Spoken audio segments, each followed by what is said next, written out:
Hey guys, Ed here, and in this quick video today we have 2011 Subaru Tribeca, and this quick video I'll show you how to check your fluids in this car. So first thing we're gonna do, we're gonna open the hood, move the latch to the left and raise the hood.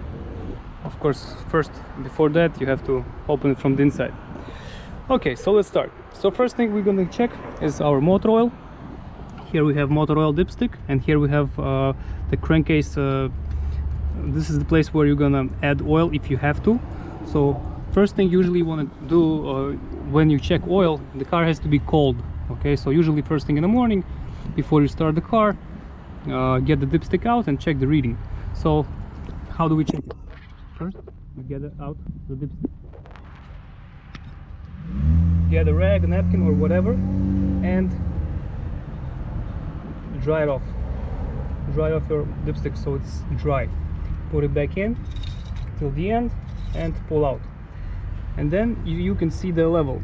Right now the level should be between these two notches, low and full, so it should be in the middle. In my case it's a little bit lower than it has to be, so I have to add a little bit of motor oil, and the condition of the oil is pretty bad. So the best case scenario is just to go and change oil at the moment for this car. So this is how you check oil. To check the velocity of oil, you can check the cap. It's 5W30. So when you buy oil, you just check, make sure it's 5W30. But again, if it's winter time, the oil should be a little bit thinner, and if it's summertime, it should be a little bit thicker. So next thing in this car is coolant. Here is our radiator cap, but don't open this if it's hot, because you're gonna get boiling antifreeze in your face. So if the car was working, you don't open it. Okay, this is where you're gonna add oil, if you coolant, if you have to. So from here you can see there's a full mark here. It says full, so this is when it's full, obviously. To tap it off, just get yourself antifreeze and top it off. Make sure you get the same color, the one that's already inside. They are different. They are blue, green and orange. So get the one that you have inside and add accordingly. You can, in extreme situations, you can add water, but it's good only to get to mechanic, so he gets the right antifreeze in it if you can't get the right one. Next thing, there's right here inside the yellow dipstick, that's the transmission oil. To check the transmission oil, the car has to be working, so it has to be hot. Right now I just parked this car, so it's hot, so we're gonna check the reading. Same way like motor oil, just get your hand inside, pull it out, the dipstick, dry it off, get it in.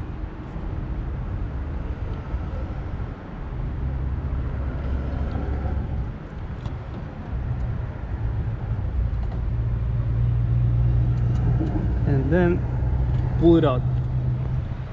So right now our reading is a little bit above, it's around here. That's exactly where it should be. Well, if it's hot, it should be somewhere in between here, between these two notches. Mine is a little bit higher, so I guess it's a little bit overfilled with transmission oil, but that's not a big problem. The problem here is the transmission oil should actually be red. In this case it's already almost brown, so the transmission fluid in this car should be already changed. I'm gonna let's put the dipstick back in. Okay, next thing is we have brake fluid. You use, in this case, you use DOT3 brake fluid. There's a max and min sign. Usually if you're low on brake fluid, the brake light will come on your dashboard. So you just get DOT3, open it up and fill it till the max. The brake fluid doesn't evaporate, so make sure if you're leaking somewhere, if you're low on fluid, it means you're leaking somewhere, and that's bad, because once you're gonna lose the fluid, you're gonna lose brakes.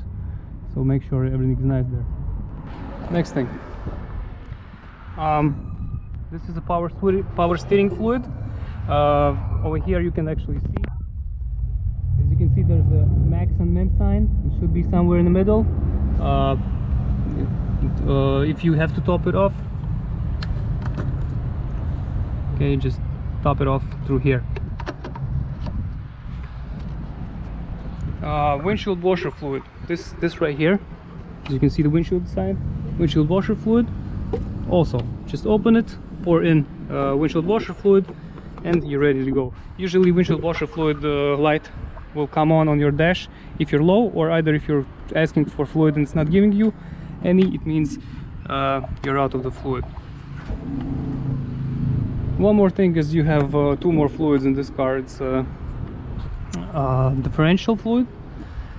We're not going to talk about this because that's something mechanics should do. And another thing is we have Freon, which is also something you shouldn't touch if you are not like mechanic or familiar with cars. So that's something for them to do because the system is under pressure, the Freon AC, and it could blow up, and you know you don't want to get any injuries and stuff like that. So that's something you should avoid. And that's it. Otherwise, as you can see, it's very simple. Hope this video helps. If it does, please press like button, and have a great day, guys. Take care. Bye.